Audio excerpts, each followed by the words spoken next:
Dayon kamo sa siyudad sang Iloilo, kilala bilang UNESCO City of Gastronomy nga kung diin ang tag sa kaputahe nagasugod sang kultura, kasaysayan, kag komunidad.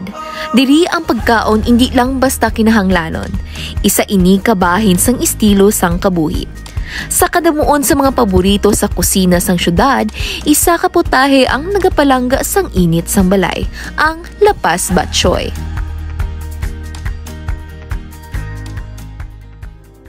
Nandito tayo ngayon sa distrito ng Lapas na kung saan nagsimula ang Lapas Batchoy.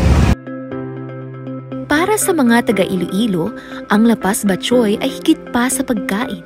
Ito ay isang nakakaaliw na yakap sa isang mangkok. Nilikha noong dekada 1938 ni Federico Deco Gelergan Sr. ang lapas batchoy. Ang masaganang noodle soup na ito ay naging pangunahing pagkain na sumasalamin sa esensya ng lutong Ilonggo at pagiging bukas palad.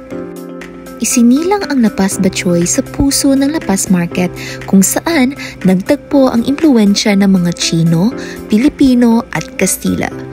Inangkop ng mga lokal ang noodle soup ng mga Chino at ginawang kakaibang putahe ng mga Ilonggo gamit ang baboy, chicharon at malasang sabaw upang ito'y maging natatangi.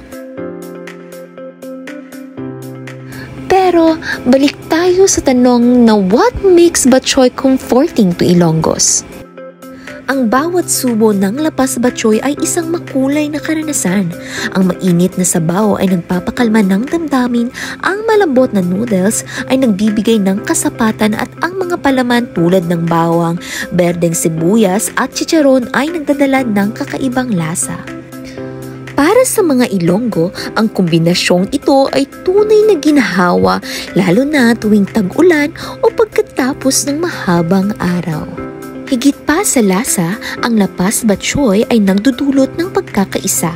Ito ay putahing pinagsasaluhan ng lahat mula sa mga magsasaka hanggang sa mga empleyado, mula bata hanggang matatanda. Ang pagtitipon sa isang mangkok ng batchoy ay isang pinakamahalagang ritual, paalala na ang ginhawa ay maaaring maging simple at maaaring ipagbahagi.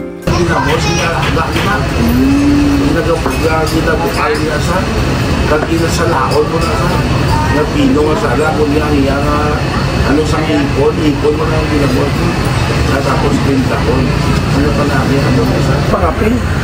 Kung yung pangapin naman, hindi ka sige-sige. Kaya ang tao nga kapangapin, hindi na yan makapanabot. Amo na siguro ako na-experience yan.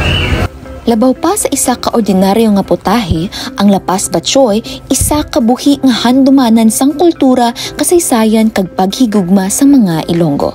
Sa tag sa ka mainit nga kutsara, matilawan mo ang sugilanon sang isa ka komunidad.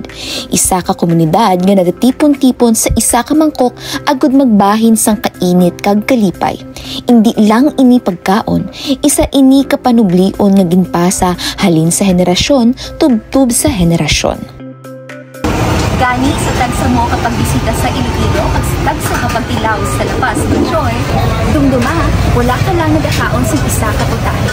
Ginabatsyag mo ang tagipusoon kasaysayan kag panaglion sa mga Ilonggo.